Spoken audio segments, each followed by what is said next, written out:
Всем привет, дорогие друзья! Мы в прямом эфире. Так, дайте мне секундочку разобраться немножко с контролем.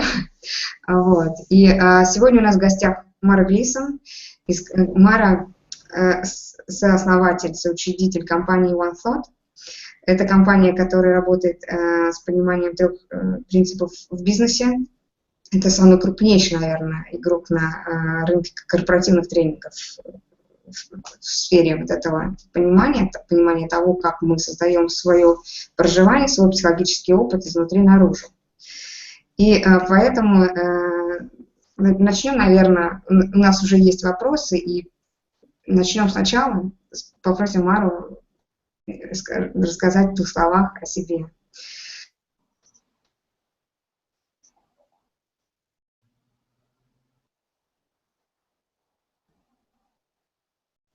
Hi, Mara. It's nice to meet you here.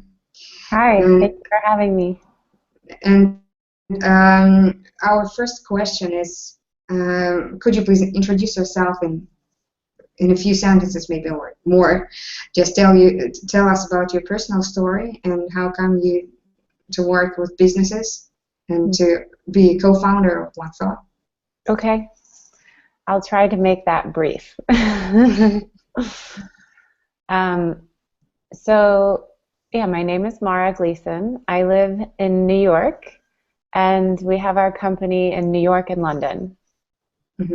Так, меня зовут Марой Глисон, я живу в Нью-Йорке, и наша компания работает и в Нью-Йорке, и в Лондоне. So I co-founded OneThought 5 years ago, actually 5 years ago this month, with Aaron.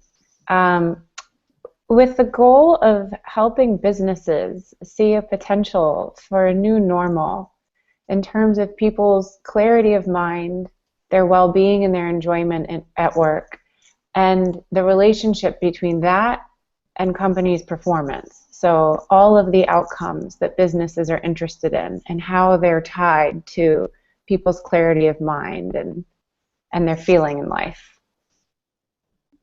И я основала OneThought 5 лет назад, в этом месяце уже будет 5 лет.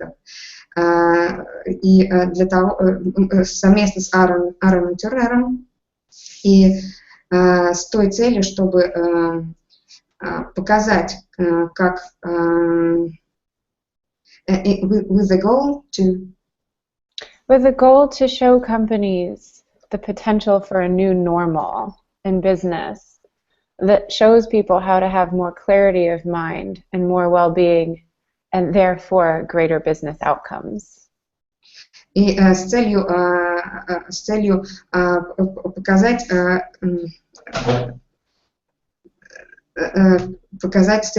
бизнесу вот это новые стандарты жизни, да, рабочей жизни, и то, как ясность ума может влиять на результаты и на и благополучие, связано с теми результатами, эффективностью, которые они показывают в бизнесе. And the way that we show people an understanding of more clarity of mind and more well-being is based on the framework called the 3 principles. And I can say a little bit more about that, but that was really what drew me to working with businesses. Was not that I had a particular interest in the business world, it was that I saw what an understanding of the 3 principles could do for human beings and how much it could change the business world. И именно вот это прикосновение к тому, какие результаты понимания 3 принципов может принести в бизнес, да, и что оно может сделать для людей в бизнесе. Это было то, что привело меня в бизнес. В общем, у меня не было изначально такого плана. Но... So I feel like because the 3 principles is a relatively new and emerging field, most of the people that are involved in it kind of have an interesting story of how they came across it. At least up until about 10 years ago, people were coming across it because of someone they knew. It wasn't because of the internet wasn't really talking about the three principles until 10 years ago. So I have an interesting personal story about how I came across the three principles and got involved in this work. И у каждого человека, который пришел к трем принципам, а это понимание относительно новое, и только 10 лет назад еще не было, да, и такого резонанса в интернете о том, что это такое, да, и все вот эти интернет-технологии не были вовлечены в распространение этого понимания. У каждого человека была своя история, да, о том, как он пришел к этому пониманию. So back in the early 1990s, when I was a kid, I was only 10 or 11 years old, my dad was sent by his boss to go work out at Pransky & Associates on the west coast of the U.S. Mara, could you please start a little bit again, because I lost you due to the internet problems? Sure. So back in the early 1990s, when I was 10 or 11 years old, my father was sent to a three principles program with George Pransky.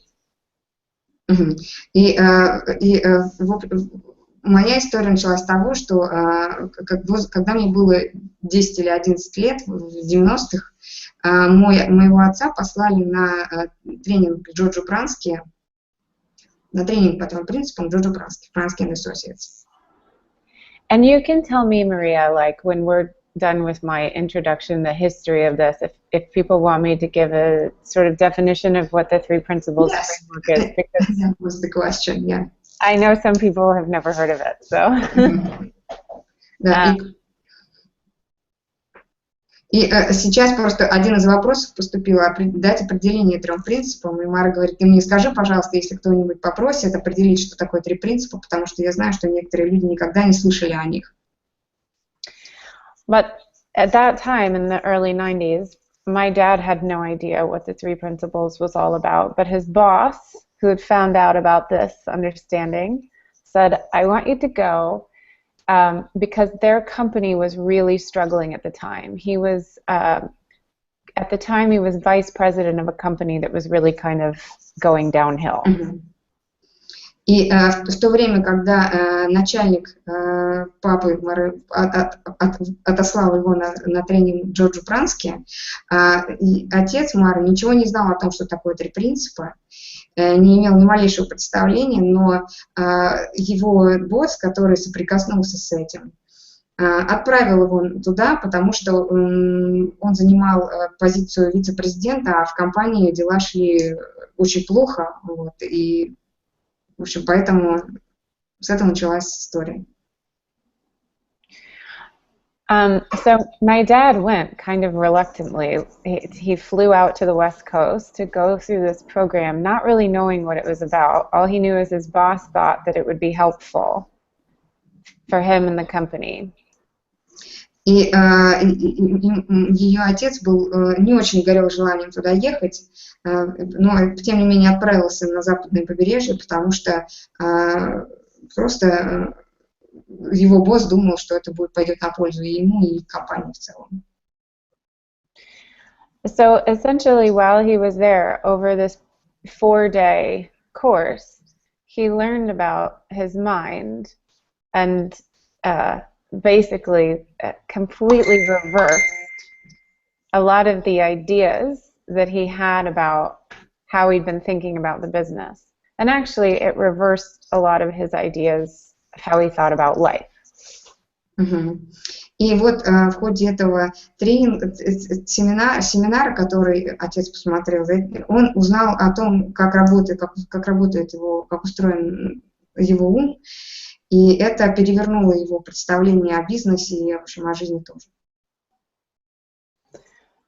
So when he came home back to our house after this 4-day program, I was, like I said, I was 10 or 11 years old, and I noticed that he felt like a very different person. And he actually sat my brother and I down on the couch, and he said, I want to apologize to you for the kind of dad I've been, and I've learned some things about my mind, And I can promise you that things are going to be different now. И вот он приехал домой через эти 4 дня, и мы увидели, насколько он изменился. И что он сделал? Он посадил меня и моего брата на диван и сказал, извинился перед нами за то, каким он был отцом, и сказал, что я прошу извинения и обещаю вам, что теперь все будет по-другому. So I remember as his daughter being very intrigued by the fact that he went on a business training for his business, but he learned something that deeply affected him as a father.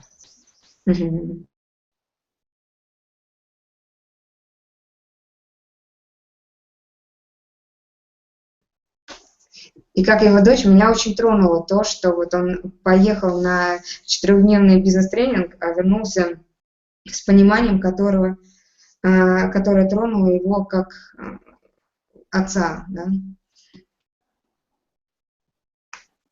So the cool thing is that what he learned about his mind profoundly helped the business. So they turned the business around, and now it's one of the most successful businesses in its field in the entire country.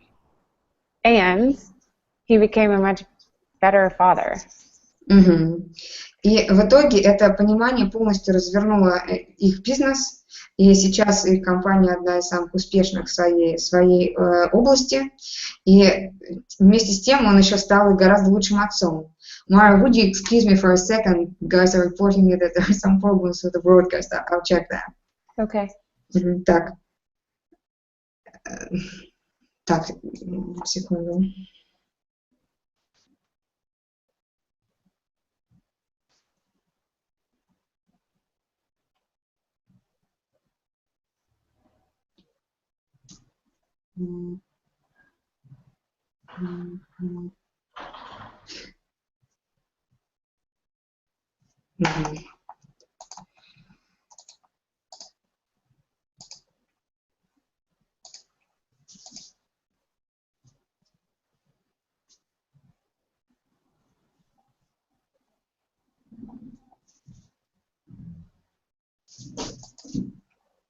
I can see myself. I don't know what's going on. Just one more second. Sorry. That's okay.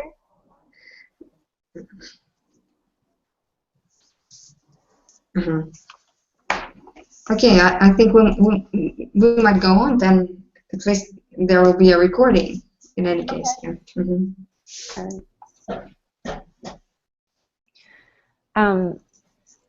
So because that happened, and it really made a big difference in my life, he felt different as a father, and I was really curious about what he had learned. And what was fascinating to me was that whatever he had learned in a very short amount of time touched every aspect of his life. И что меня тронуло, да, что, вот, во-первых, то, что он узнал за вот эти короткие 4 дня, это было нечто, да, что повлияло на каждый аспект его жизни. И это вызвало во мне очень живой отклик, да, и любопытство. So that was kind of it for me. Once I saw that, I thought, whatever they shared with him, whatever they taught him, that's what I want to do with my life, because it was short but powerful and far-reaching. So that's why I do what I do.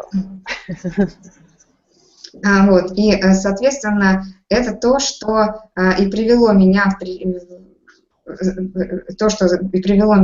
туда, где я сейчас работаю, да, потому что вот это то, что он узнал, да, это простое понимание, оно было очень сильным и далеко имело в общем-то, очень сильное влияние оказало на всей его жизни. So people are asking, what are the principles? I figured that people might ask that. Well, they were originally described as the three principles of mind, consciousness, and thought by a man named Sydney Banks. И вот мне задают вопрос, что же такое три принципа. И Мара говорит, что изначально они охарактеризованы как три принципа мысли, сознания, разума, которые открыты были Сидни Бэнксом. And basically, they were just his insight or realization that all of the human experience could be explained based on these basic internal forces. И он, исходя из его опыта, да, что это то, что фактически это объяснение того, что любой человеческий опыт объясняется вот этими тремя силами, внутренними силами, мыслью, сознанием и разумом. So the very brief version, I'll try to define them briefly, which is not easy to do, but it's basically saying that everything that human beings experience comes from the interplay of the fact that we have a thought that just comes into our mind, and because consciousness is linked to our thinking, we feel our thinking in our bodies as if it's totally real and not coming from us often. И фактически я попытаюсь это описать кратко, да, хотя это сложно сделать.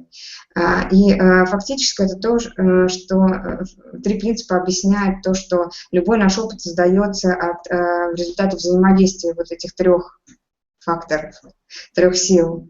Силы мысли и мысли, которые проходят через наш ум, и сознание, которое оживляет эти мысли для нас, да, делает их реальными. And the principle of mind, which is kind of suggests that there's more where that came from. And what that means is, like, just because you're having one kind of thought-created experience doesn't mean that's it. There's always more. There's this kind of unlimited flow or infinite potential, because mind is the energy behind life that keeps feeding us. И принцип разума, третий принцип, это то, что это вся энергия, которая стоит за всем живым, и которая дает нам подпитку постоянную. I don't know if you can hear me, but I lost you. You froze. И то, что у нас есть к нам приходит одна мысль, да, которую мы чувствуем, да, и которая для нас чувствуется и как абсолютно реально, еще не значит, что это все, да. Okay. So the reason that learning about these principles is useful is because it really simplifies the human experience and all our different kinds of feelings about what's happening, and it really points them to a single source. И причина, по которой это понимание настолько полезно, это потому что оно очень здорово упрощает человеческое проживание и указывает на единый источник всего, да, что вот, через что мы проходим, что мы проживаем. And the thing is it doesn't necessarily help people to be able to understand the definitions of the principles. It's more that it's fascinating for us to experiment with the idea that it could all be coming from inside. Could you please start again, because I lost you because of the connection went still.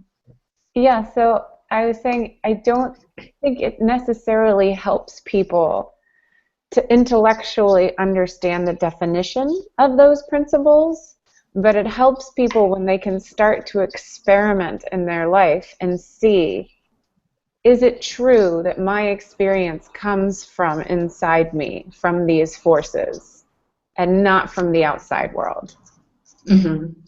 И, соответственно, Мара говорит, что я не считаю, что интеллектуальное понимание того,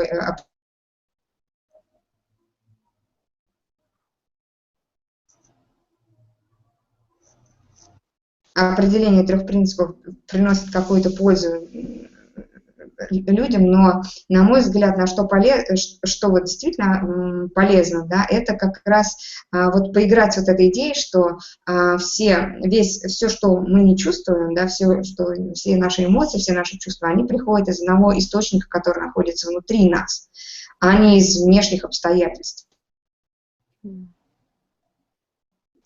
So, Maria, tell me if I should say more than that for now. Just let me check. I think it's okay, and we can move on. Yeah. I'm sure we'll say more as we answer more questions. Yeah. So, what is that new normal? What's the essence of it? Could you address it more? Elaborate more on this. And what are the specific, it's the question from a business trainer, what are the specific benefits and advantages of this new normal to companies and corporates, why they should be interested in this? Okay. And what are the challenges of getting the companies to understand this? To switch into a new normal, not from a stress-linked life, one where stress is a kind of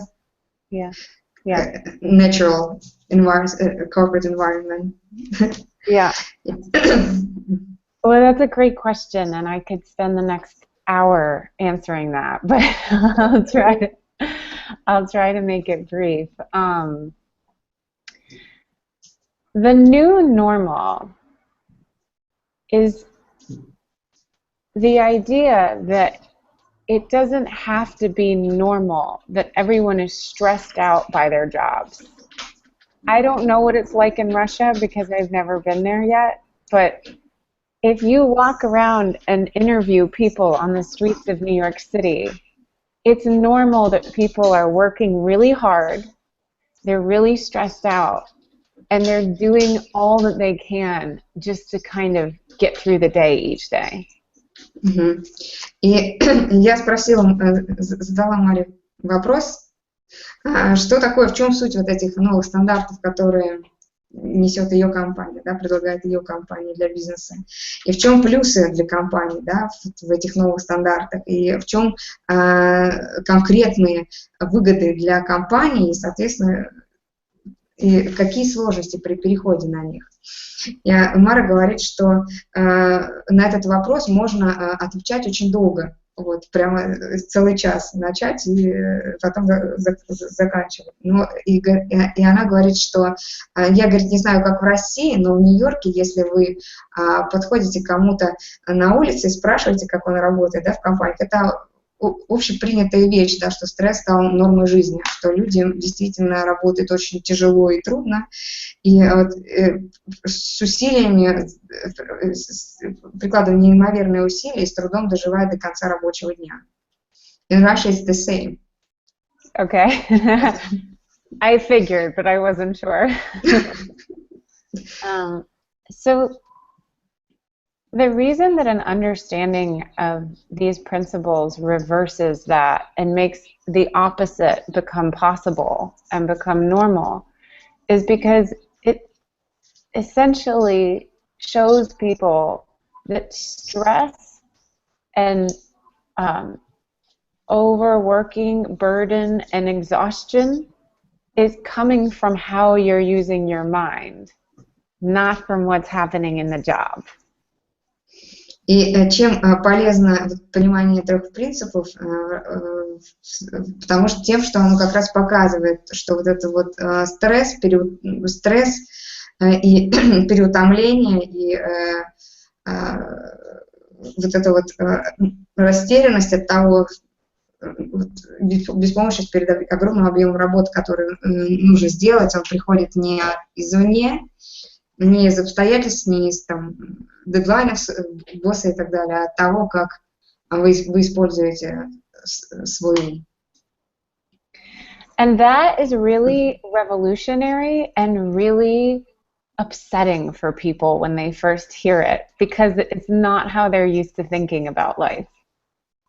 И это действительно, в этом смысле, это понимание революционное и очень расстраивает людей, потому что это не то, как они привыкли воспринимать жизнь. Because people are used to having their list of reasons why they're stressed and tired. So people have... Can you still hear me, or did I lose you? Yeah, I lost you for a while at the beginning again.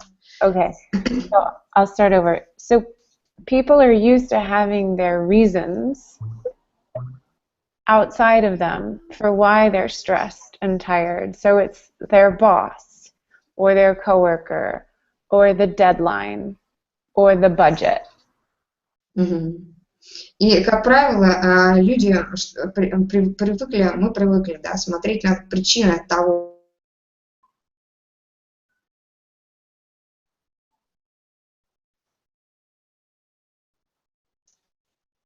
почему мы чувствуем то, что мы чувствуем, почему мы в стрессе. И мы в стрессе, потому что это наш босс виноват, дедлайны, бюджет, мы в бюджет не вписываемся и так далее и тому подобное. So essentially this reverses that and says the only way that you can feel stress or exhaustion is because of how you're thinking about those things, not those things. И это понимание, оно разворачивает эту тенденцию думать так и показывает, что это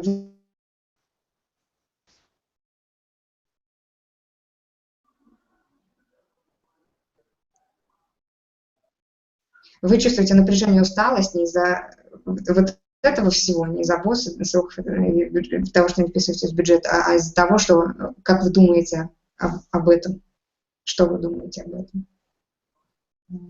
And I'll give you an example in a moment, but once people learn that it's coming from within them, not happening to them from the outside, there's actually an enormous amount of freedom and well-being that comes to people when they see that. Как только люди видят, что вот весь этот стресс, напряжение, усталость, они происходят изнутри них самих, да, из их мышления, а не извне, не из внешних обстоятельств, это приносит им огромную свободу, колоссальную свободу и чувство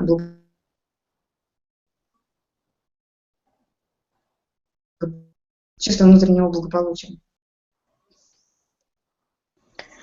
So to give you an example of the fact that it's coming from inside of people, not from the circumstance. I worked in an emergency room, a hospital emergency room, when I was in college. И в качестве примера того, я могу привести вот что. Я работаю в студенческие годы я работала в реанимации, да, там, где принимали людей, да, в больнице. And at that time I was a social worker, and so the social workers essentially helped the patients in the emergency room. That was our job. В то время я была социальным работником, и задача социального работника была оказывать помощь пациенту, поступившему в больницу. Да. And what was so interesting is there was a huge range of how stressed versus calm the different social workers were. Интересно было то, что был огромный диапазон того, насколько спокойны или в состоянии напряжения были социальные работники. And the funny thing is you can see in a hospital emergency room that the external environment pretty much stays the same, which is that there's a lot going on. There's people coming in from ambulances who are, near death. It's a very high intensity environment, and it's high intensity almost all the time.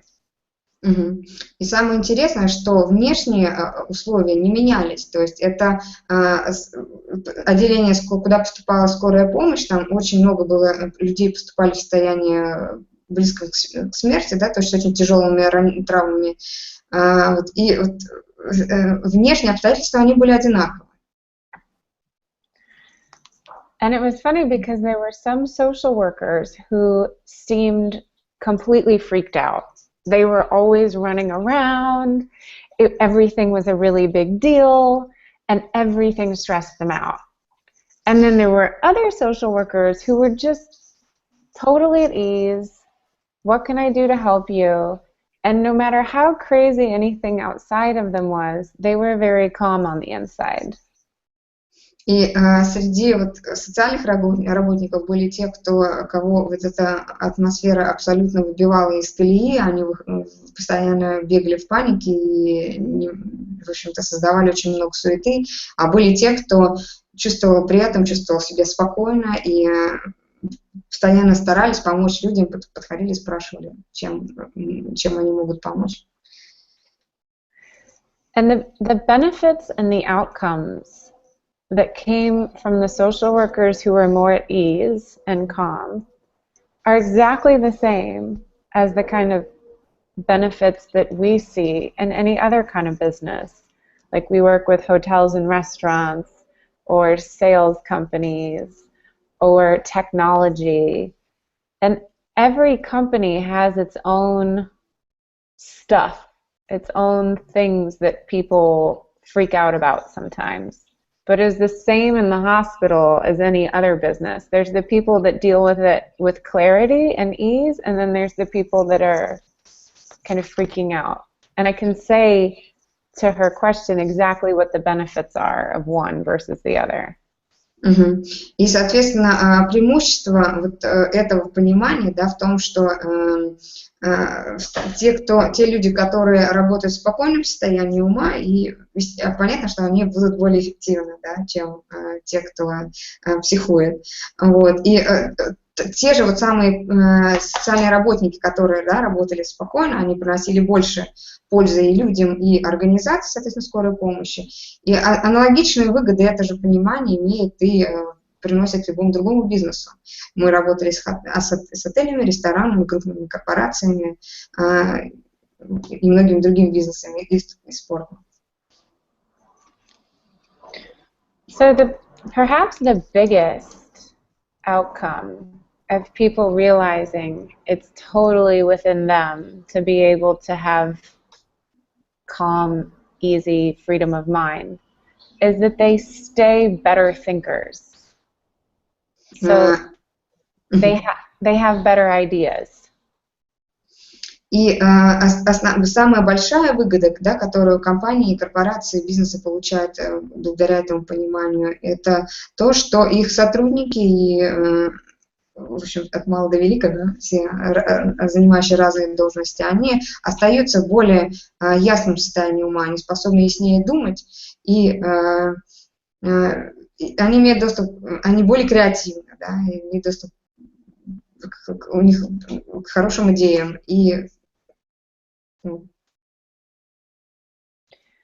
So they also, not only do they have, because the way the mind is if people's minds are free and at ease, not only do they come up with better ideas, which lead to better outcomes, but they communicate better with others.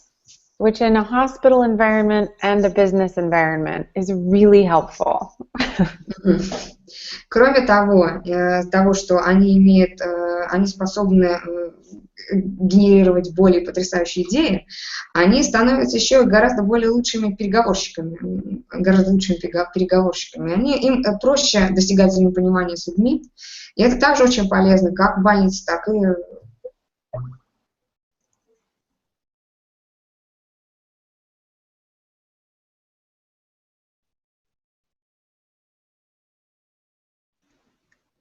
в корпоративной среде.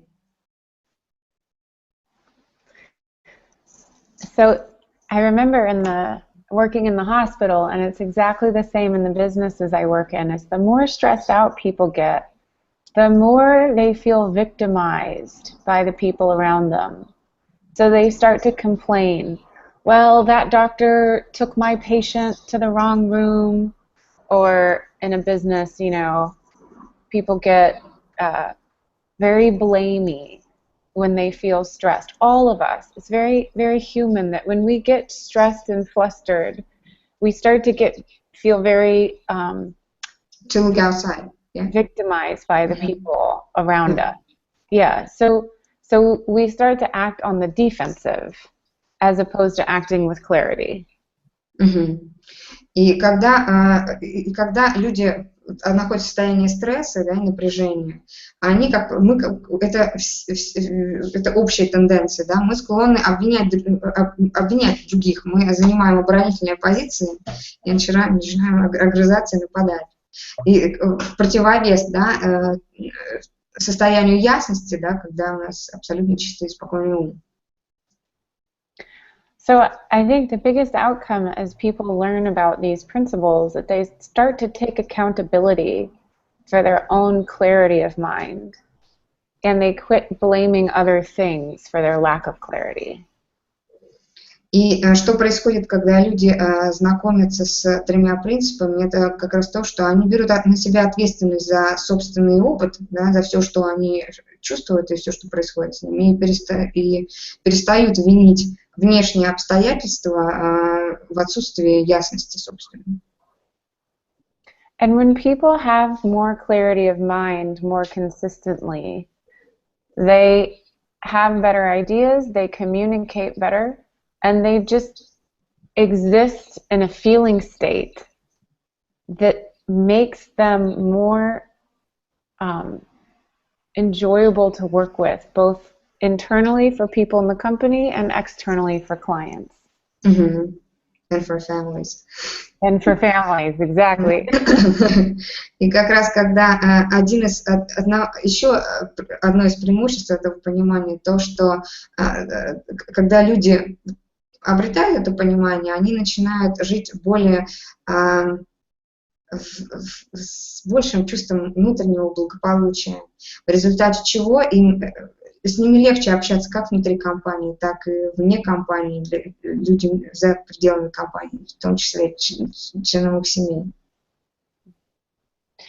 So I'll give you a silly example, but we worked with a hotel group in London, and after learning about the three principles, they all started just handling the day-to-day challenges much easier. И я приведу очень простой, но глупый пример, но мы работали вот с группой отелей в Лондоне, и после знакомства с тремя принципами они стали просто взаимодействовать со своими, решать какие-то свои каждодневные проблемы гораздо проще.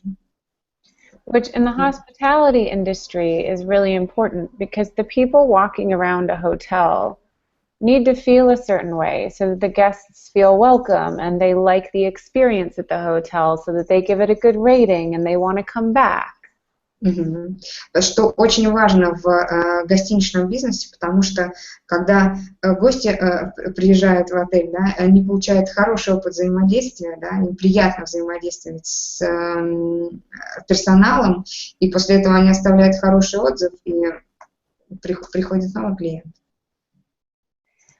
So that after they had been through our training, they ended up having a flood in the basement one day. And they said it was the most amazing experience because in the past they would have completely panicked and they would have been running around the hotel like crazy people. И после того, как после нашего тренинга у них случилось наводнение на первом этаже или затопил нулевой этаж. Вот. И, соответственно, они говорят, что это был потрясающий опыт, потому что раньше, до знакомства с 3 принципами, они бы бегали как ужаленные, и это был бы кошмар. And they said they actually ended up having fun dealing with the situation. And kind of, you know, everyone sort of literally like pulled up their pants and went down in the basement and helped get rid of water until someone was able to come and fix the leak. But the most important part to them is they said they continued to, every time they got upstairs out of the basement and they were walking around the hotel and seeing guests and talking to colleagues, they were completely fine. It was like normal. They weren't running around like crazy people. And they were amazed that they were able to feel normal while something like a flood was happening in the basement.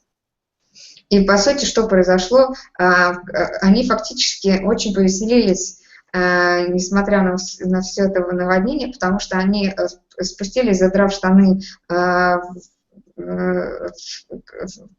на тот этаж, который был заполнен водой, и фактически помогали вычерпывать ту воду, пока утечка не была устранена. И, по сути, после этого они удивились, насколько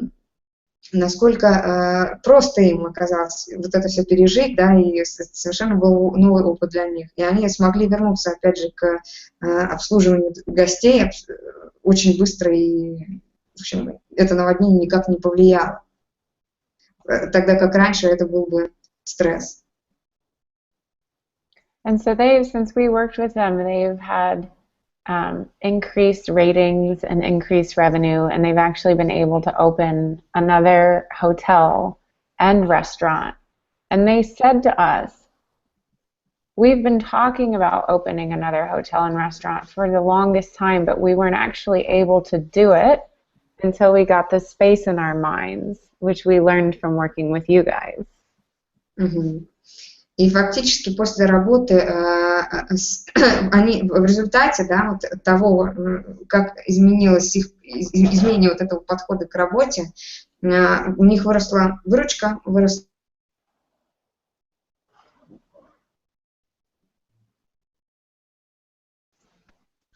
улучшились финансовые показатели, и они смогли открыть новый отель. И они потом пришли к нам и сказали: ребята, вы знаете, мы давно уже думали об открытии нового отеля, но никак не могли вот собраться сделать это. Но благодаря тому, что мы узнали от вас, да, у нас вот это знание стало неким фундаментом, которое вот освободило, да, столько места и ресурсов для этого. And there was one other story that they told us, which these are all just examples of outcomes. But they went to an industry event where there were other hotel managers and, you know, hotel leadership, and they were doing a exercise where people were talking about what keeps you up at night. And they said everyone on their team said, well, nothing keeps us up anymore ever since we learned about the 3 principles. So we didn't have anything to say. Which I thought was awesome. И еще один из таких вот очень ощутимых результатов, который проявился у них, это персонал того же отеля, а потом отправился на какое-то мероприятие, которое происходило в гостиничном бизнесе и для ательеров и гостиниц. И, соответственно, произошло вот что. Там они выполняли одно из упражнений, в котором им нужно было назвать причины, по которым они не спят ночью, да, персонал не спит ночью. И никто из них не смог назвать ни одной причины, потому что все они хорошо спали ночью, у них не было проблем со сном. So all of those are just examples of outcomes that people get when they begin to see that nothing outside of you can take away your ability for clarity of mind. И вот это те результаты, которые, то, что происходит, да, с людьми, когда мы вдруг начинаем понимать, что ничто за пределами нас, да, ничто, находящееся вовне, извне, не может лишить нас способности ясно мыслить. And the second piece is that people realize, okay, it's not coming from out there, it's coming from me. And the only thing that I need to understand is that I don't know if you can translate this well, but the life of a thought is only as long as you think it. So if you don't stay in thinking, it will change. I lost you. The only thing that I need to understand is that that's the only thing. No, is that I said I don't know if this is going to be difficult to translate, but Sid Banks would always say, "The life of a thought is only as long as you think it." Mm-hmm. And it really is as simple as people being willing to let their thought run more freely, more smoothly. Mm-hmm. Сид Бэнкс говорил, что жизнь одной мысли живет ровно столько, сколько вы ее думаете. Вот. И, соответственно, что происходит с людьми, мы начинаем давать, да, мыслям протекать через себя гораздо легче. So those two realizations that it's not happening outside of you, it's happening within you, and the only thing that has to change is your willingness to let go of thought, is what really allows people to have more ease and freedom like that the people in that hotel company now have. И вот эти два простых осознания, что ничто извне. The first one, those two realizations, the first one is that nothing outside of you can make you feel. Right? Yeah, it's not outside of you, and all you have to do is realize that you can let your thinking change. Что ничто извне не может заставить вас почувствовать себя каким-то определенным образом, и ничто извне не способно определять ваши чувства и эмоции. Did I lose you? Oh, there are again connection problems, and the second part is that the first realization is that every experience comes from the inside out, and the second one was thinking will change if you let it. Let it change, right? Yeah. И второе осознание, что мышление меняется, если мы позволяем ему меняться. Now the challenge, to answer her question about the challenge, is that sounds too simple to be believable.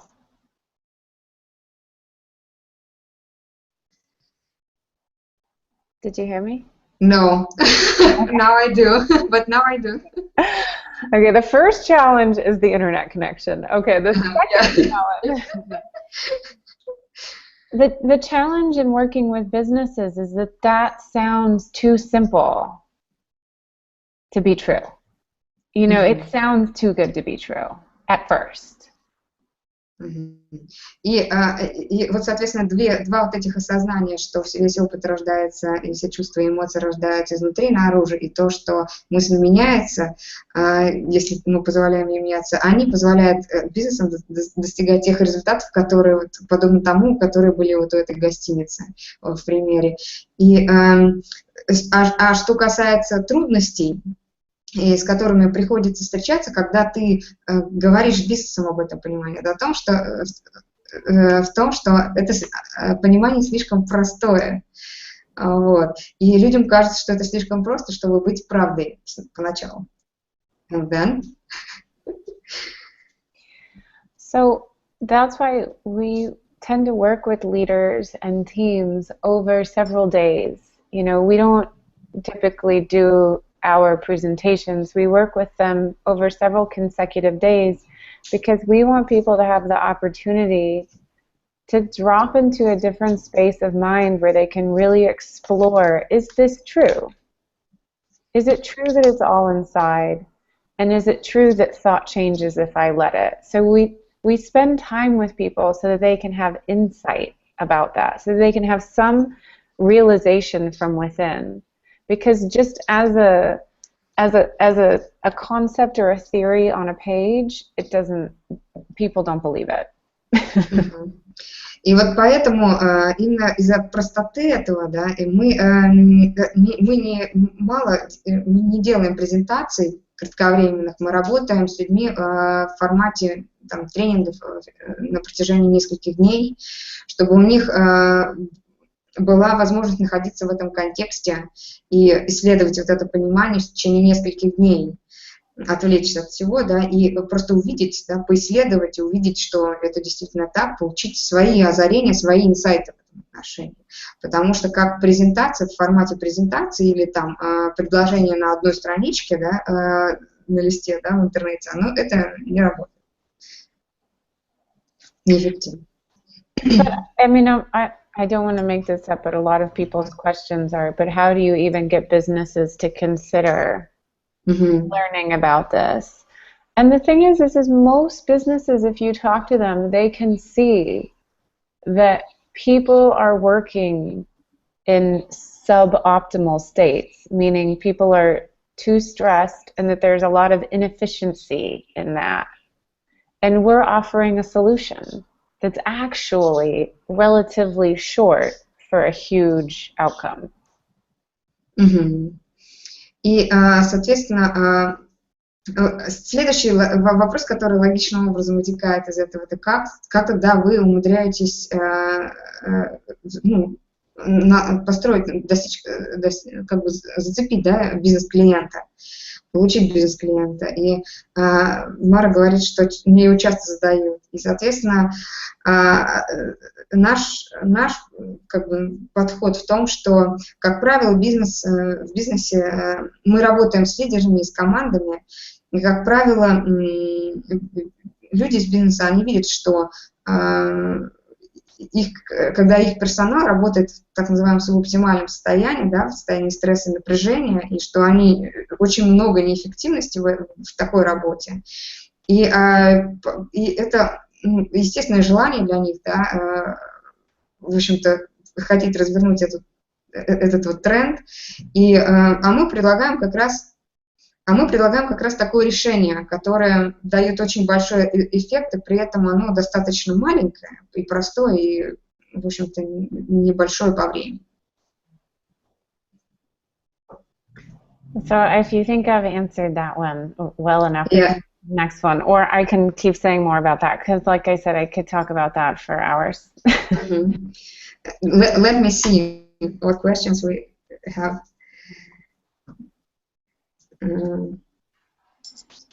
Somebody's asking about stress. Could you please speak a bit about it? Sure. Well, if I could give stress a really simple definition, I would say it's overthinking about something. И, соответственно, я просто посмотрела вопрос и попросила Мару рассказать немножко про стресс, потому что я вижу, что задан такой вопрос бизнес-тренерам. И Мара говорит, что если бы я должна была дать определение стрессу, я бы просто сказала, что это overthinking, слишком высокая концентрация мысли о чем-то. And there's lots of little things in people's day that we don't realize we're overthinking about, so it adds up to feeling stressed. Или overthinking, как избыточное мышление, мне тут Таня подсказывает, спасибо. Вот. И кроме того, в дополнение к этому всему добавок, люди думают, много всего остального происходит у людей в жизни, и в результате о том, о чем нужно подумать, вот это избыточное мышление достигает поистине больших масштабных размеров, больших размеров. So I'll give you examples. Anywhere from people will overthink their commute, like getting into work, whether it's sitting in traffic or riding the subway, or overthinking a meeting that they have to go to, or a conversation that they have to have, or an email that you need to send. И для примера, да, люди могут очень напряженно и сильно думать по поводу своей дороги на работу или с работы, а по поводу встречи, которые предстоит, имейла, которые нужно послать и так далее и тому подобное. So just to take one of those and show how stress is optional if you understand the mind, let's just look at the commute. Like, is that something that people complain about in Russia, like getting to work in the morning, the traffic or the subway? Yeah, sometimes. Okay. Because I don't know why, but people love to be annoyed with that, particularly in New York. So, but lots of companies I work with in all different places in the United States, people will say, I get to work already stressed out because of sitting in traffic. И очень часто, вот мы возьмем сейчас простой пример, да, это дорога до работы. Потому что, Марой говорит, что не знаю, как у вас в России, но в Нью-Йорке люди очень часто жалуются на то, что они приходят на рабочее место уже вымотанные, да, вот этой дорогой. So I notice I like to use myself as an example because it's the most obvious to me, but I can see that there's some days when I take the New York City subway and it's full of people, and some days it bothers me because I start thinking about how there's too many people and they're touching me and I'm not comfortable and it bothers me, and if I start focusing on that thinking, I get really stressed and annoyed. И я буду использовать себя в качестве примера. И вот бывают дни, когда я пользуюсь метро в Нью-Йорке, и, соответственно, спускаюсь, и чувствую, что все меня толкают, и все меня раздражают, и вот это, что мне неприятно.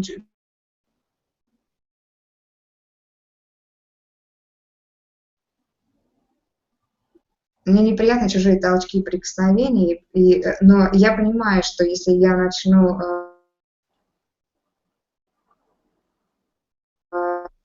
что если я начну думать об этом, я в конец себя измотаю.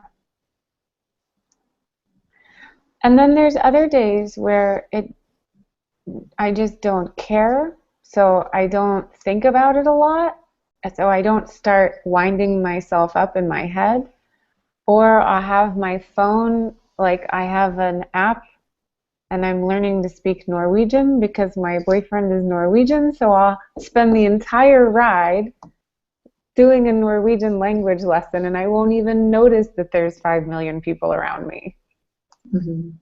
И в другие дни я еду на работу в том же метро, и в совершенно другом состоянии, и меня ничто не беспокоит, или, например, у меня на телефоне загружено приложение, благодаря которому я изучаю норвежский язык, потому что у меня мой молодой человек из Норвегии, вот, и я еду и совершенно не вижу, что есть 5 миллионов человек вокруг меня.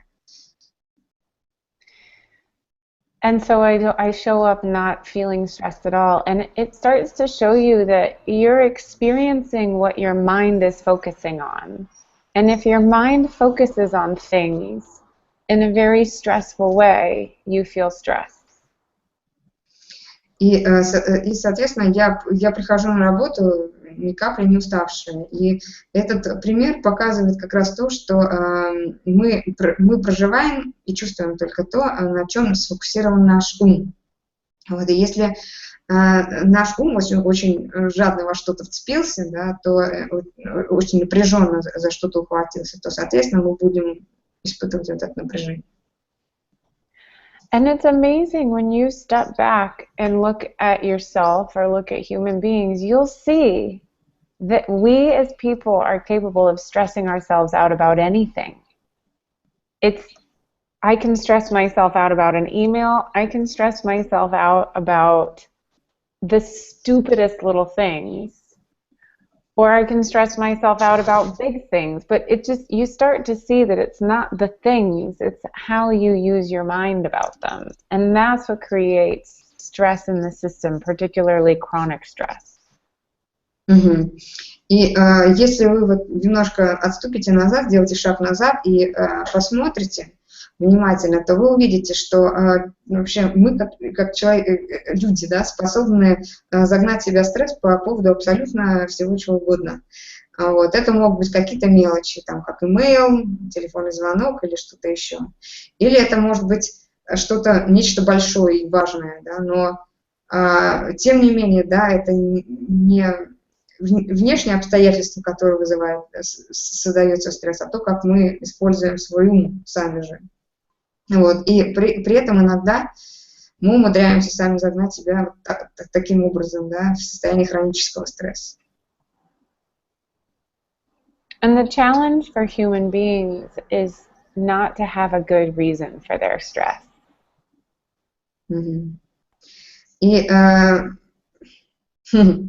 И основной вызов, да, для любого человека — это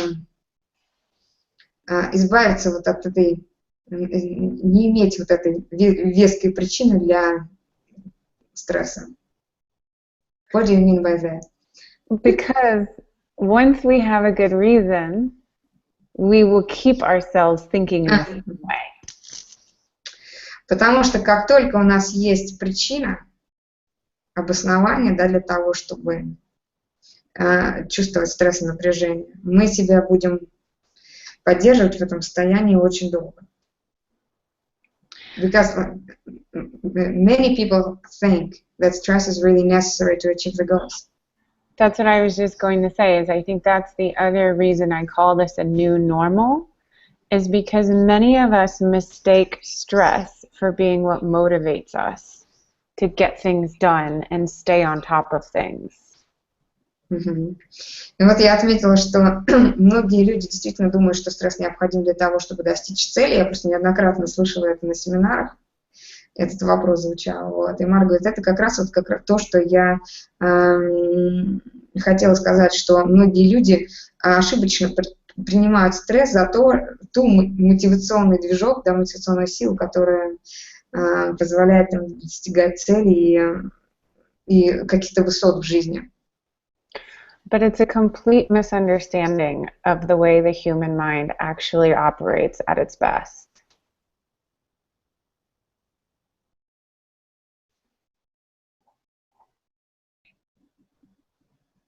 But that's a complete misunderstanding of, and then I lost you.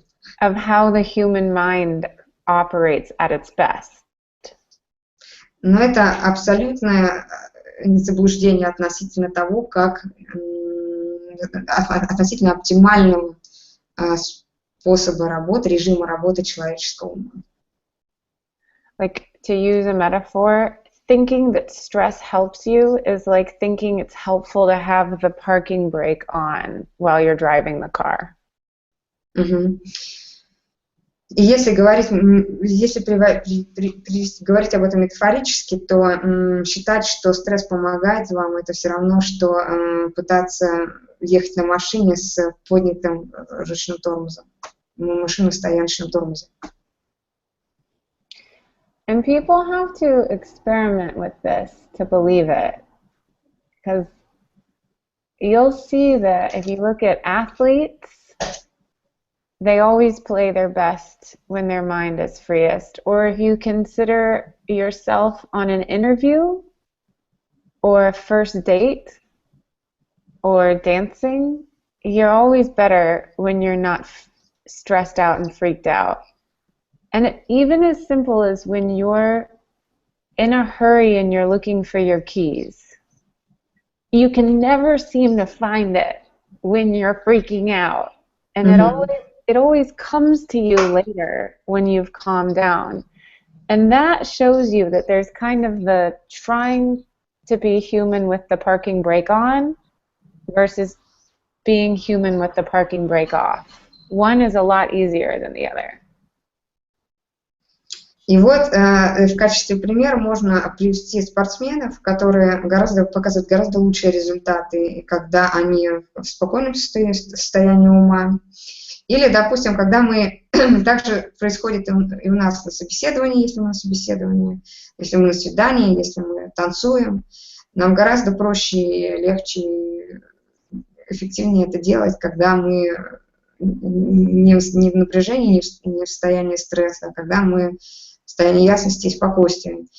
Или, например, когда мы ищем какие-то предметы, когда мы ищем что-то, да, что бы то ни было, и когда мы абсолютно вне себя, когда нас аж трясет от уже стресса, мы ничего не видим, мы не способны ничего найти. Но как только мы успокаиваемся, мы сразу же видим тот предмет, да, который мы ищем. И, соответственно, гораздо проще быть человеком, да, с расстоянным тормозом опущенным вниз, чем с поднятым наверх. So before I learned about these principles, I used to think that stress was inevitable and normal. And now I see that it's optional and all it does is slow me down. And all it does is it's slowing down, yeah? Slows me down. It slows me down. Mm-hmm. It holds me back. Mm-hmm. И до знакомства с тремя принципами я думала, что стресс неизбежен, да, вот, а сейчас я понимаю, что он совершенно не является необходимостью, и все, что стресс делает, да, приносит мне, это он просто замедляет, да, мое движение, да, он мешает мне. And just to be clear, this doesn't mean that I don't get stressed sometimes. It just means that I don't think it's happening to me from outside. I see it as just temporary overthinking that's not very helpful. И чтобы окончательно расставить все точки над «и», скажу, что это не значит, что я больше не испытываю стресса или напряжения. Но когда со мной происходит, когда я нахожусь в состоянии напряжения или стресса сейчас, я понимаю, что этот стресс, он не является ответом на что-то внешнее, да, реакцией на что-то внешнее, что это всего лишь мое избыточное мышление. Вот. Что это не то, что происходит извне со мной, а то, что происходит внутри меня, если сама себя создаю. И я знаю, что это пройдет. And that's what saves people from it becoming chronic and normal. If they see it's just happening in their mind and it's temporary, at some point it'll change. That's what the mind does. Mm-hmm. И вот это именно то, что не дает людям стать как бы жертвой хронического стресса. Потому что вы понимаете, что временный характер этого опыта, и, соответственно, он пройдет, если вы позволите ему пройти. Потому что он так устроен, да, что наше мышление проходит, меняется. So should we take one more question? Yeah, such a good point. If we have ones. Mm-hmm.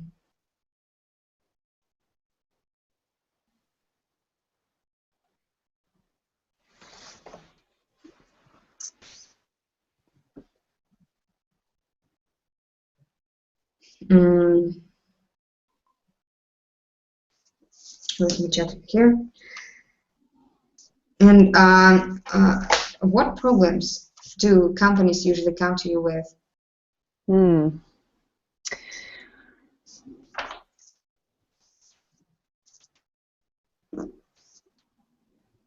It's a variety because we work with a lot of different types of industries. But oftentimes it's people feeling overworked and like they don't have enough time. И вот один из вопросов — это с какими проблемами к вам чаще всего обращаются компании. И Мара говорит, что с самыми разными, потому что мы работаем с корпорациями из различных отраслей, вот, из различных областей экономики. И, соответственно, но чаще всего это чаще всего приходит с тем, что чувствуется усталость от работы, переработка, да, и изнеможение. And also, we've worked, particularly in the US, I've had a lot of clients that are in technology and design, and so bright, really smart, but they have to work together, and they don't work together well often. So we're hired to help people understand how to be more open in their thinking so that they can work with each other more effectively. И вот есть, соответственно, just a second. У нас есть компании, которые работают в разных областях, но им нужен план. И они не могут с собой комфортно работать. И нас нанимают с просьбой, да, организовать гармоничное взаимодействие. And I would say one of the most chronic problems we see in almost every business we work in that gets really changed by an understanding of the principles is that people have so much going on in their minds, nobody's listening. There's so little listening going on in business anymore. And that's something that changes really big and has huge outcomes. Is when people learn the principles, their minds get quieter and they're less distracted and they're less stressed. So they start listening to each other and they find that meetings get nicer and they get more done. There's way less miscommunication. So all of these, there's so many problems in businesses that are linked to bad listening, and that changes when people understand the principles. И еще одно, just a second, try to mute the echo. Oh, I can mute. Do you want me to mute me while I'm not? Yeah, that's what I'm trying to, yeah. Вот, и еще одна из проблем, которая уходит, когда в бизнес приходит понимание трех принципов, это заключается в том, что, как правило, в бизнесе все очень плохо слушают. А ум человеческий настолько занят болтовней, что настолько люди в корпоративной среде слышат друг друга. И, соответственно, как только люди начинают понимать, да, три принципа, им становится проще, как только их ум проясняется, и они меньше сидят у себя в мыслях, им становится проще слышать друг друга, проще взаимодействовать. Соответственно, это отражается на всех рабочих совещаниях, на коммуникациях в любом бизнесе и, соответственно, на результатах. It's interesting because we're even working with a sales company right now, and they've realized that they've been trying to sell as opposed to going in and listening. And actually, it's a much more powerful way to get to know somebody and get them interested in working with you is by listening to them. So it's been a huge, I mean, talk about a new normal, but they're completely rethinking how they go to their customer by going and just listening to the customer as opposed to going and trying to sell. And that's a shift in understanding thought. И вот сейчас что происходит? У нас была компания, которая занималась продажами, вот, и у них произошла полная смена, да, представления о том, как происходит процесс продажи, потому что раньше они пытались именно продавать, а теперь они что делают? Они идут и слушают клиента. Они не пытаются что-то продать, вместо этого они просто слушают его потребности очень внимательно. И вот эта вот смена, да, вообще подхода, да, к работе с клиентом, да, к продажам, стало возможно только благодаря вот этому пониманию того, как работает мысль.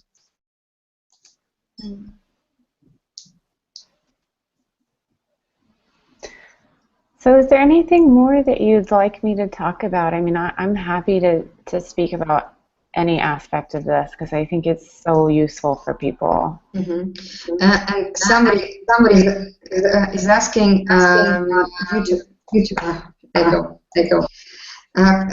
somebody is asking you to give an example of the biggest transformation that you've seen. I mean, your clients. I guess it's about clients.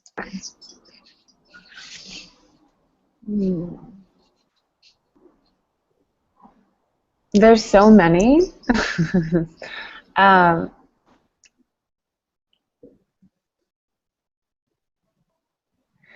Well,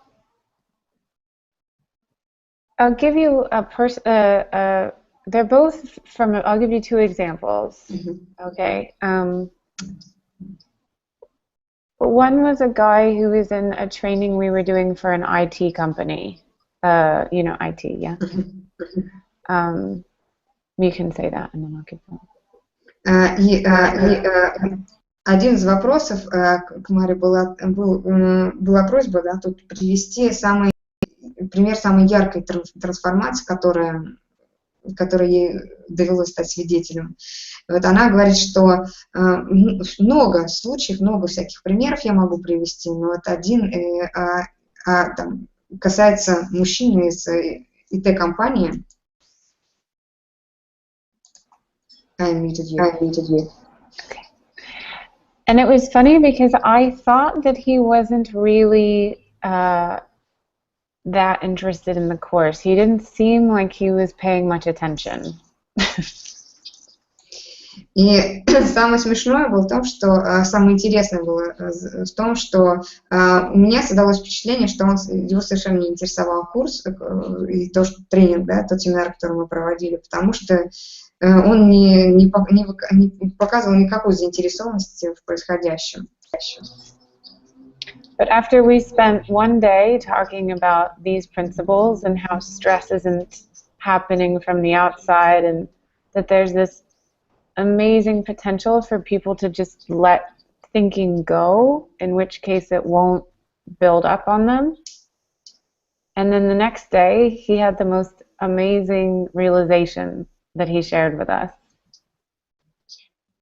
I lost you when you were saying after you were discussing that stress is not helpful and how to let go of this thinking so it doesn't give it up. Yes.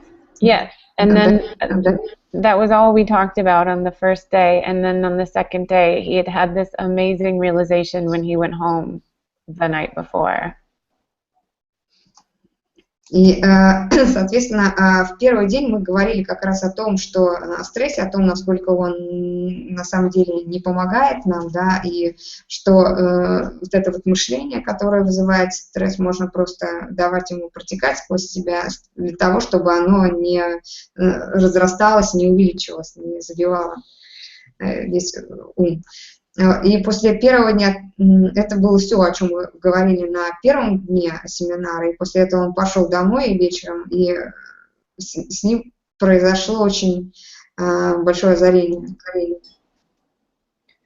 So he said, and like I said, I was very surprised. He said, yeah, after our class yesterday, I went home, and for the first time in years, I didn't go in the basement.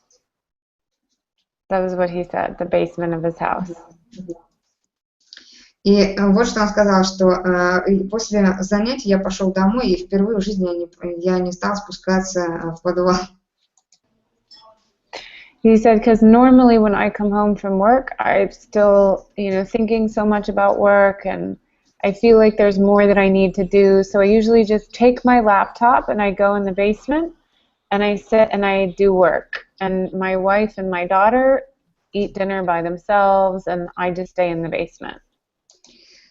Он сказал, что обычно происходит что? Он после работы приходит домой и настолько поглощен мыслями о работе, что и думает, что ему нужно поработать еще, сделать еще больше, что он берет свой ноутбук и спускается в подвал, чтобы поработать там. А его жена и дочка, они ужинают сами по себе без него. And he said, so I decided that I don't want to live in the basement all the time anymore. And I realized last night for the first time that I was doing it to myself. He said, I'd never seen that before, but I saw that I was doing that need to go keep working, doing it to myself. And he realized, I don't have to do that, and I don't want to do that. And I want to eat dinner with my wife and my kid. И вот прошлой ночью я вдруг понял, что я сам создавал всю вот эту потребность спуститься вниз и продолжить работу. И вот прошлой ночью я вдруг понял, что мне не обязательно это делать. И что я не хочу это делать. Я хочу сесть и поужинать с моей женой и с моим ребенком. But the part that shocked me was what he said next. He said, and I'm not going to hit my daughter anymore. And he said it to everybody. This was in front of his colleagues. I was a little shocked that he was sort of admitting this to everybody, but he said it he's like, I'm not going to hit my daughter anymore. И еще он отметил, что больше я не буду поднимать руку на своего ребенка. И для меня это было очень шокирующее заявление, потому что он признал это перед всеми присутствующими на семинаре. И он прямо встал и сказал, я не буду больше поднимать руку на своего ребенка. He said, because the only reason I would ever get to that point was because I let so much stress build up in my head that I'd get a temper. And he said, for the first time, I know that that's optional, and I don't have to do that, and I'm not going to do that anymore. And he said, I don't know how I can say it, but I know I'm not going to do it anymore. И вот он сказал, что не будет больше этого делать, потому что раньше что происходило, он настолько кормил вот это все мышление, что стрессовое мышление, что в результате это приводило к всплескам, выплескам.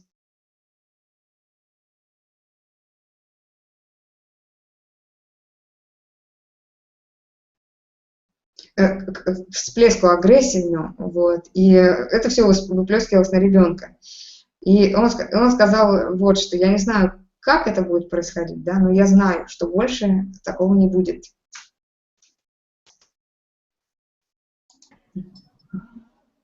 And the other example was a guy who owned a hedge fund that was basically completely destroyed because they had innocently been involved in Bernie Madoff's company. You know Bernie Madoff? Yeah. So basically, when Madoff went down, this guy's hedge fund, because of nothing of his fault, also was basically ruined. И второй пример это владелец хедж-фонда, которые были вовлечены, так скандал был, забыл фамилию, в общем-то, которые оказались связаны с другим человеком, который был заподозрен в махинациях, соответственно, он фактически уже потерпел крах их хедж-фонда. So he came to work with Aaron, my business partner, and at the time he was like devastated. He had to fire 80% of his workforce. His wife wanted to leave him because he was so consumed by work and stress, and one of his business partners was suing him. So it was a very bad time for that guy. И он пришел к нам, пришел работать с Аароном, партнером Мары, соучредительным отцом. И в тот момент обстоятельства его жизни были таковы, что ему пришлось уволить 80% своих сотрудников. Он был очень поглощен мыслями о работе, поэтому его жена собиралась с ним развестись, а его партнер подал на него иск в суд. Вот. И, соответственно, вот это было то, что происходило в его жизни. And when he came, he was so obsessed with looking at the circumstance and how bad things were in the circumstance. И когда он пришел к нам, он был настолько поглощен, он настолько поглощен тем, что смотрел вот на эти обстоятельства, которые, насколько плохими они были. But as Aaron talked to him and worked with him and pointed him back to the fact that, look, your mind is not actually attached to your circumstance. It just feels like it. And so he started to break the link between the guy's freedom of thought and freedom of mind and what was happening in the circumstance. Вот. И когда Эрон работал с ним, соответственно, он стал разрушать вот эту связь между внешними обстоятельствами и тем, что происходило, да, в уме у него. Он стал фактически видеть, да, что то, что происходило, то, что он чувствовал, то, что создавало его ум, оно никак не связано с теми обстоятельствами, которые вот происходили в жизни, да.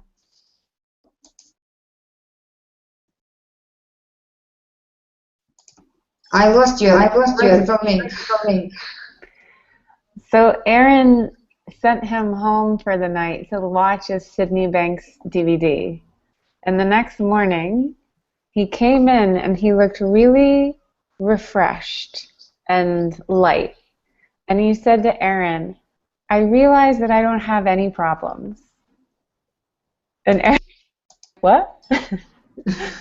No, Aaron just couldn't believe that the guy was saying, I don't have any problems. И вот Эрон отправил его вечером домой, вручив с собой DVD-диски с лекциями, записями лекций Сидни Бэнкса.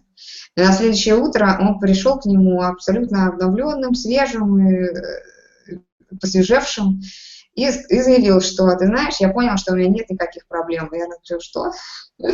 Удивился. And when he explained to Aaron, it was so cool because basically his mind had gotten quiet because he quit obsessing about all this stuff. And when his mind got quiet, he realized, I'm going to just have to build a new kind of company. And I used my mind to build the first one. I can use my mind to build a new one. So he realized he needed to just let go of the hedge fund and start something new. And he said, I realized I know how to love my wife. I fell in love with her. I know how to care for her. I just haven't been doing that. But I know how to do that. I've done that before. And then I realized I know how to deal with the lawsuit. Like, he essentially saw that he knew everything he needed to know to go forward in life.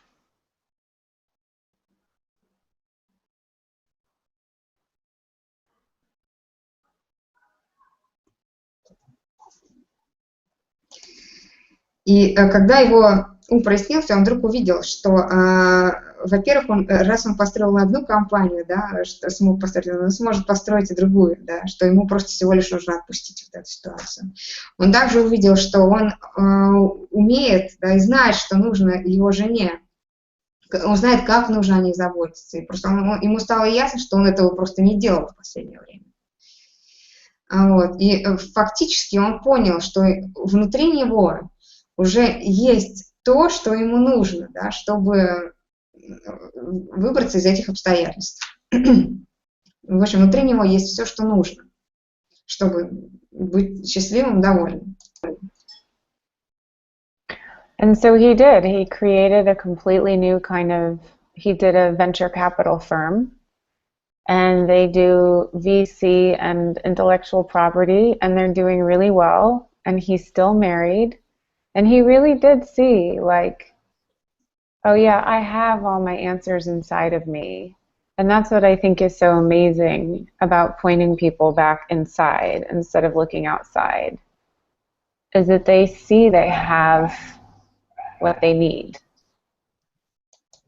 И в итоге, собственно, это он и сделал. Он построил новую компанию, которая занималась венчурным капиталом и венчурными инвестициями в интеллектуальной собственностью. Он по-прежнему женат на своей жене. Вот. И вот в этом прелесть этого понимания, что фактически вы указываете людям на то, что все ответы уже есть внутри них. Их не нужно искать вовне. Mara, do we have time for one more question? I have another call coming up. I can give a short answer, basically. Just give me a second. И еще Лидия спрашивает, как вы начинали свой бизнес, как предлагали услуги своей компании, сложно ли было презентовать, как объясняли корпорациям пользу от своей деятельности, как показали эффективность. It's actually it sounds a bit just like it feels like you already covered this question. Lydia,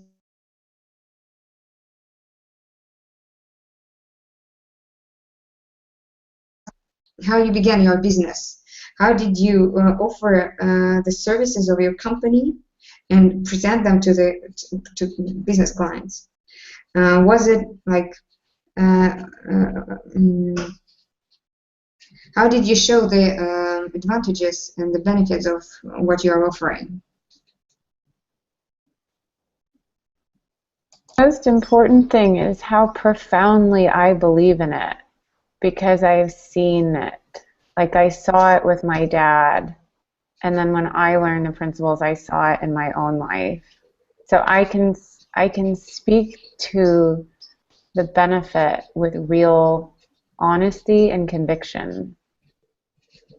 И первое, что важно, это, во-первых, насколько глубоко я понимаю то, о чем я говорю. Я видела то, как 3 принципа повлияли на жизнь моего отца, насколько они изменили жизнь моего отца. Я видела, я понимаю, насколько они изменили мою жизнь. И поэтому я твердо знаю, да, и глубоко знаю, твердо убеждена в том, что я говорю. So I would say to anybody, if you want to talk to businesses about this, or you want to share this with people, you just have to learn enough yourself first so that you know it's true and you know it's going to be powerful for them. And then you can talk to anybody about it. И поэтому, когда меня спрашивают о том, в общем, что касается того, как говорить с бизнесом об этом, или вообще с кем бы то ни было, важно просто, насколько глубоко вы это понимаете. Важно сначала увидеть это для себя. И тогда вы просто будете это знать, да, и вам легко будет говорить об этом и с представителями бизнеса, и вообще с любым человеком.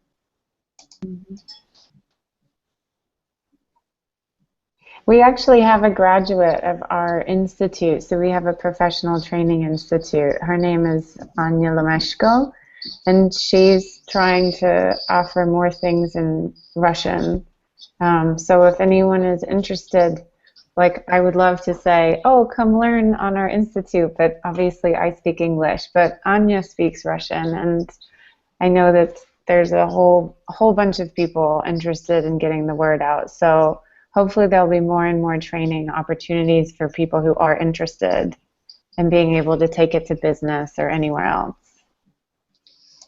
И Мара говорит, что они предлагают программы для тех, кто хочет работать с этим пониманием, да, у них есть школа своя для фасилитаторов. Вот. Но я говорю по-английски, но у нас есть одна из выпускниц, которая, Аня Ломашко, она говорит по-русски, русская, вот, или из Беларуси, она не помню. Вот. Поэтому я надеюсь, что будет больше и больше возможностей изучать это понимание на родном языке. Well, thank you so much for having me. Thank you so much. Thank you so much. It was such an incredible. Despite all the. Yeah, no, it worked out fine. We had to go slow anyway for the translation, so it was nice. I could catch everything. Вот. В общем, дорогие друзья, спасибо вам большое за внимание. Особенно благодарю за понимание, потому что сегодня какие-то проблемы технические с интернетом и вообще со связью сначала. И это, конечно, потребовало доли моего внимания хорошей. Вот. Благодарю вас большое за ваши вопросы. Спасибо большое за ваши вопросы. Вот. Если будут какие-то вопросы, я думаю, вы можете присылать их мне. Вот. И я передам Маре или Джейму Смарту в ближайшее время. Я, кстати, доделаю вебинар, вот, и на следующей неделе я надеюсь, что мы его смонтируем, и он уже будет доступен в записи. Вебинар с Джейми Смартом. Спасибо большое. Тогда я прощаюсь с вами. До свидания. So thank you, Mara. Goodbye. Thank you. Yeah, and if anybody wants to chat more and can speak English, feel free to reach out to me. We have One Thought on Facebook, or my email is just mara@onethought. И, соответственно, Мара говорит, что если кто-то хочет поддерживать связь, пожалуйста, не стесняйтесь, пишите ей, потому что страничка One Thought есть на Facebook, и можете писать по адресу mara@onethought.com. Вот, ну, до свидания.